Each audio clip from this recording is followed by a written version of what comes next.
নবী সাল্লাল্লাহু আলাইহি ওয়াসাল্লাম তখন বললেন, দেখো, যতদিন পর্যন্ত 10টা আলামত প্রকাশ হচ্ছে না ততদিন পর্যন্ত কিয়ামত হবে না। কয়টা আলামত? 10টা। নবী সাল্লাল্লাহু আলাইহি ওয়াসাল্লাম প্রথমে বললেন, এক নাম্বার হচ্ছে মাসিহুদ দাজ্জাল। কি নাম? মাসিহুদ দাজ্জাল। দুই নাম্বার হচ্ছে ইয়াজুজ এবং মাজুজ, এর আদম সন্তান পৃথিবীতে বের হবে এবং পুরো পৃথিবীটা ম্যাসাকার করে ছেড়ে দেবে।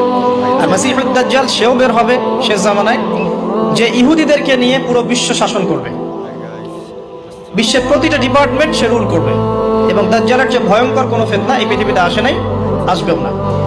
প্রত্যেক নবী তার কওমকে দাজ্জাল সম্পর্কে সতর্ক করেছিলেন, এমনকি নূহ আলাইহিস সালাম পর্যন্ত তার উম্মতকে দাজ্জালের ফিতনা সম্পর্কে সতর্ক করেছিলেন।